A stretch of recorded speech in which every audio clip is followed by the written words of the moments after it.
I can't believe they did it. Made a good Transformers movie.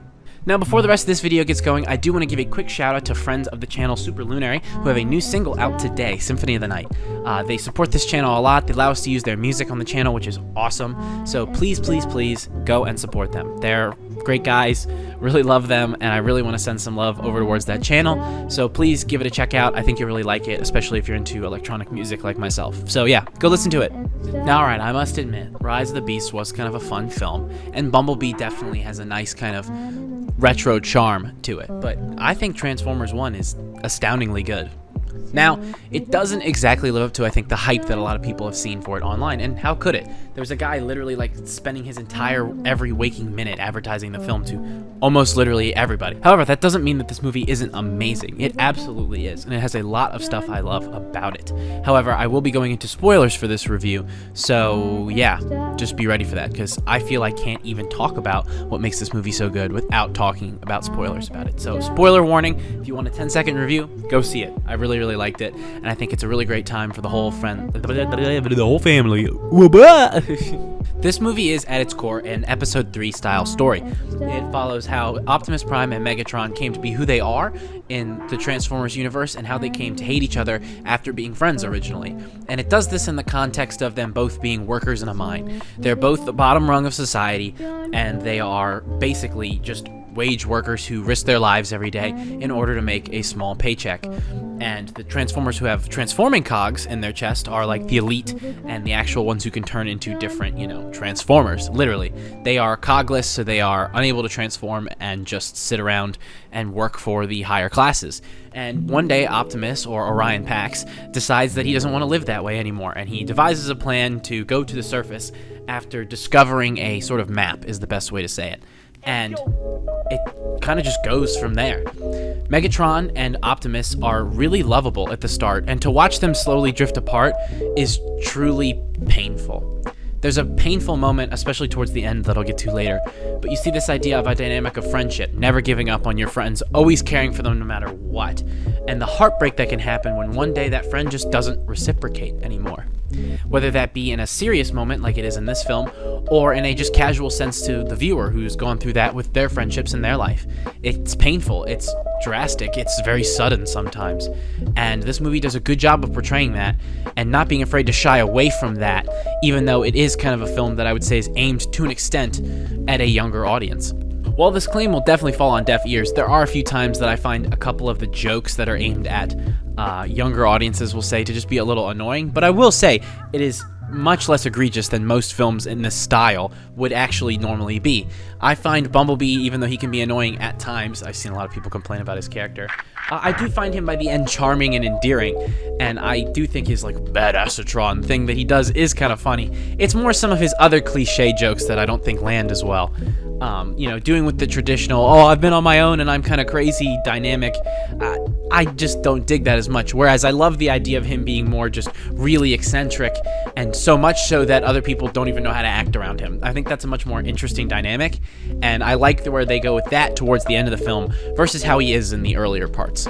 As for Chris Hemsworth as Orion Pax and Brian Henry Taylor, or am I saying that right? Wait, let me check. Brian Tyree Henry, excuse me. They're great as Optimus and Megatron, together. Their dynamic is really good. And Brian particularly does a really great job as Megatron. He comes off so lovable at the start, and when he does eventually become the Megatron we know and love who leads the Decepticons, I find myself actually heartbroken by it. You know it was going there, and you know that's where it has to head to eventually, but when you see it, you're kind of just like, this hurts so much. And I particularly found myself sympathizing with him up until a specific decision he makes at the end where he chooses to not help Optimus anymore, when he chooses to let him fall into the pit. Obviously that moment is heartbreaking, but it's also the moment where I think D16 no longer exists and he truly becomes Megatron. He chooses to take his own desires and his lack of wanting to help other people and putting all of that emotion that he has into his anger instead. That moment is a huge thing for his character, and it really sets him up, and he feels different after that moment, even though you see the remnants of the same character within him. And the same thing can be said for Orion, who at the start is the more brash one, is the more headstrong, let's take it to the man type guy, but his sympathy at heart shows even more towards the end, and eventually he gets deemed Optimus Prime. That dynamic and watching that journey is so interesting, to see how the characters' personalities flip, and how when the moment arises, one rises to the occasion where others fall short because of their lack of being able to control themselves, control how they feel on the inside.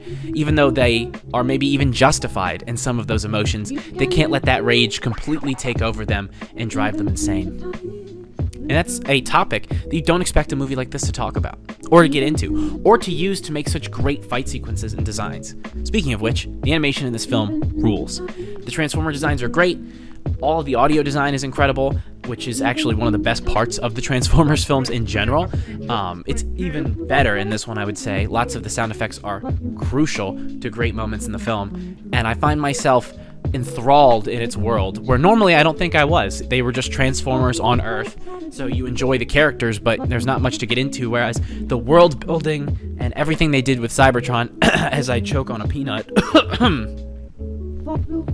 all of the world building they did with Cybertron was awesome, and it was one of my favorite parts of the film, was finding out more lore about the Transformers, how this happened. Stuff like that isn't delved into in the other films, and I think it's interesting. People love stuff like that. I mean, look at like Bionicles, for example, right? You know, people used to love those in the 2000s, as did I, and a lot of what people loved about that was the world they made.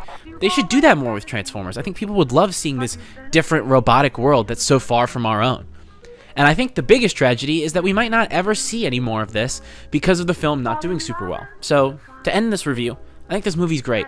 The whole cast does a great job, and while particularly I think Hemsworth and Brian Tyree Henry do particularly well compared to some of the other cast members like Scarlett Johansson, who I do think is funny but doesn't stand out as much as them, I find that there's so much more to this film than just a couple of good moments. The whole story itself comes together so nicely. It's so pretty to look at, the designs. I love the classic look of the Transformers that they use. And the only thing I find myself saying is please go see this. Please just go see the movie. I'm sitting here losing track of topics because I want to go down different avenues of I loved the racing sequence, or I loved, you know, lots of different little things that go down. And I find myself just going, you know what? None of that matters. Just go see this movie. You should really, really watch it. If you sat here and listened to my spoiler review and you still find any interest in it at all, knowing some of the plot and where it goes, you have to go see it, because I truly can't do it justice just talking about how much I like it. So please go see Transformers 1. I loved it. I loved every second of it, and I beg of you, please, please, please, please, please support the film. It would be great if we could get another one. So yeah, go check it out. Have a great rest of your day, and an episode of The Climb is coming tomorrow. Thank you all so much for watching. Remember to like, comment, and subscribe to the YouTube channel, and I will see you guys in the next video. Thank you so much. Catch you in the next one. Bye-bye.